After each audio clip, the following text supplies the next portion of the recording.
Hello बच्चों, welcome to Gurukul academy. तो बच्चों, हम लोग लेकर आ गए हैं क्लास 12 का जनवरी महीने का असाइनमेंट नंबर 5, जो कि भूगोल विषय का है, जियोग्राफी। तो जैसा कि आपको क्वेश्चन दिखाई दे रहा है कि पहला क्वेश्चन है धात्विक खनिज एवं अधात्विक खनिज में अंतर लिखिए। दूसरा प्रश्न है आपके पास खनिज संसाधन संरक्षण के उपाय लिखिए, कोई 3। तीसरा प्रश्न है भारतीय कृषि की समस्याओं का वर्णन कीजिए। चौथा प्रश्न है जल संभर प्रबंधन क्या है। क्या आप सोचते हैं कि यह सतत पोषणीय विकास में एक महत्वपूर्ण भूमिका अदा कर सकता है। व्हाट इज क्वेश्चन नंबर 5 है अपरंपरागत, या जिसको हम लोग बोलते हैं गैर परंपरागत ऊर्जा स्रोतों का वर्णन कीजिए। तो बच्चों, हम लोग इसका आंसर लेकर आ चुके हैं।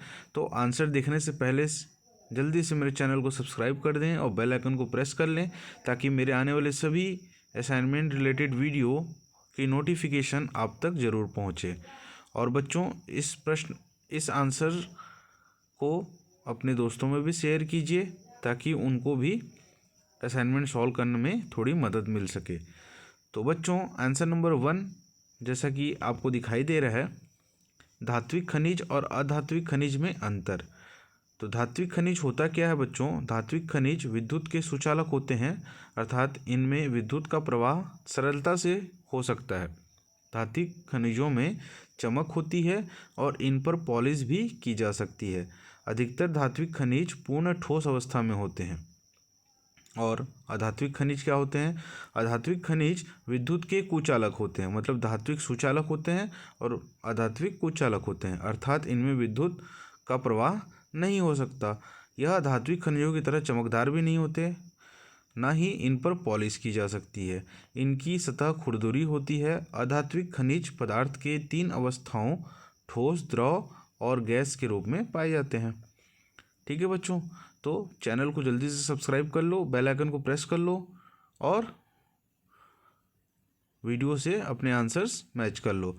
ओके बच्चों, आंसर नंबर 2 है कि जो खनिजों का संरक्षण से रिलेटेड है, तो खनिजों का संरक्षण की जो मापदंड है मैंने बताया हुआ है कि खनिजों को आर्थिकी की रीढ़ की हड्डी कहा जाता है। मुख्यतः खनिज अनवीनीकरण होते हैं, इसलिए इनके संरक्षण की अति आवश्यकता है। तो खनिजों के संरक्षण के मापदंड मैंने बताए हुए हैं कि खनिज संसाधनों को सुनियोजित एवं सतत पोषणीय ढंग से प्रयोग करने के लिए एक तालमेल युक्त प्रयास करना चाहिए। दूसरा, निम्न कोटि के अयस्कों का कम लागतों पर प्रयोग करने के लिए उन्नत प्रौद्योगिकी का सतत विकास करते रहना चाहिए। तीसरा है धातुओं के पुनः चक्रण को प्रोत्साहित करना चाहिए। चौथा, खनिजों के निर्यात में कमी करनी चाहिए। पांचवा, रद्दी धातुओं का प्रयोग तथा अन्य प्रतिस्थापनों का उपयोग करना चाहिए। तो खनिज संरक्षण के लिए निम्न उपाय किए जाने चाहिए। कौन कौन से? देखो, पहला, नई खनिजों का पता लगाना। दूसरा, खनिजों का बहुउद्देशीय प्रयोग करना, मतलब बहुत सारे अगर उपयोग एक साथ है किसी एक खनिज के, तो हम उसको भी उपयोग कर सकते हैं। और तीसरा है सुरक्षित भंडार गृहों का निर्माण, मतलब उनको जो स्टोर करने की जगह होंगी वो थोड़ी सी सिक्योर रहें। और खनिजों के विकल्पों का अन्वेष। ओके बच्चों, इसके बाद आंसर नंबर 3, जो कि क्वेश्चन है आपके पास भारतीय कृषि की समस्याएं। तो भारतीय कृषि की समस्याएं, पहला है आपका ग्रामीण शहरी विभाजन। भारत में अधिकांश खेती देश के ग्रामीण हिस्सों में की जाती है। मैं आगे इसका डिटेल में भी आपको प्रोवाइड करूंगा। आंसर नंबर 2 है कृषि में निवेश का अभाव, कृषि क्षेत्रों में नए निवेश में कमी हुई है। तीसरा, प्रभावी नीतियों का अभाव। चौथा, प्राकृतिक संसाधनों के सही उपयोग का अभाव। पांचवा, विमुद्रीकरण का प्रभाव। छठवां, कीमतों पर अधिक हस्तक्षेप। सातवां, सिंचाई सुविधाएं। और आठवां, सुस्त उर्वरक उपयोग। उसके बाद बच्चों, मैंने यहाँ पे उनको जितना आंसर मैंने आपको बताया उसका डिटेल भी यहाँ प्रोवाइड किया, जो ग्रामीण शहरी विभाजन है। ठीक है, आप देख सकते हैं, आप स्क्रीनशॉट ले लें और आंसर अपने नोट डाउन कर लें। आंसर नंबर पॉइंट 2, कृषि में निवेश का अभाव। तीसरा, प्रभावी नीतियों का अभाव।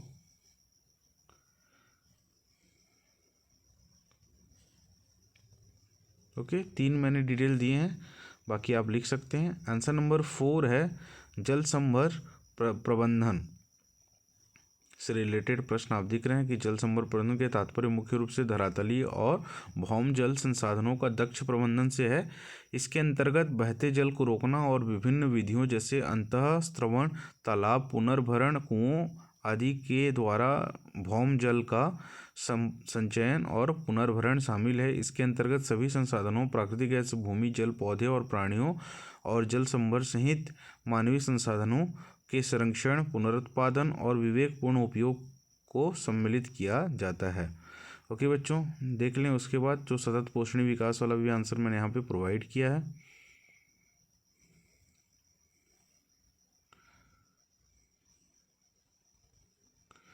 ओके बच्चों, इसके बाद जो आंसर नंबर 5 है, जो गैर पारंपरिक या गैर परंपरागत, जिसको हम लोग नॉन कन्वेंशनल भी बोलते हैं, ऊर्जा के नॉन कन्वेंशनल सोर्सेस, पहले उनकी विशेषताएं मैंने यहाँ पे बताई हैं कि पृथ्वी पर असीमित मात्रा में है, ये स्रोत कभी लुप्त नहीं होंगे, इस प्रकार के ऊर्जा स्रोत अक्षय या रिन्यूएबल, मतलब फिर से उनको नया किया जा सकता है। उसके बाद जो उनके कुछ उदाहरण हैं, पारंपरिक स्रोतों की तुलना में सस्ते हैं, गैर परंपरागत सस्ते हैं। इनके उदाहरण सौर ऊर्जा, वायु ऊर्जा, ज्वारीय ऊर्जा, भूतापीय ऊर्जा, बायोमास आदि हैं। तो मैंने यहाँ पे सौर ऊर्जा को थोड़ा सा डिटेल में बताने की कोशिश की है। उसके बाद वायु ऊर्जा को, फिर आप देख सकते हैं तीसरा पॉइंट है आपका ज्वारीय ऊर्जा। उसके बाद जो चौथा पॉइंट है भूतापीय ऊर्जा, जिसको जियोथर्मल एनर्जी बोलते हैं, और पांचवा पॉइंट है बायोमास एनर्जी। ठीक है, तो बच्चों यहाँ पे ज्योग्राफी का असाइनमेंट कंप्लीट होता है। अगर आपको इसका सॉफ्ट कॉपी चाहिए तो आप मेरे टेलीग्राम चैनल ज्वाइन कर सकते हैं। आप टेलीग्राम में जाएं और गुरुकुल एकेडमी बसना सर्च करें और ज्वाइन कर लें। मैं 1-2 दिन में इसके सॉफ्ट नोट्स वहाँ पे अपलोड करने वाला हूँ। तो मिलते हैं बच्चों हमारे नेक्स्ट वीडियो में, तब तक के लिए ऑल द बेस्ट।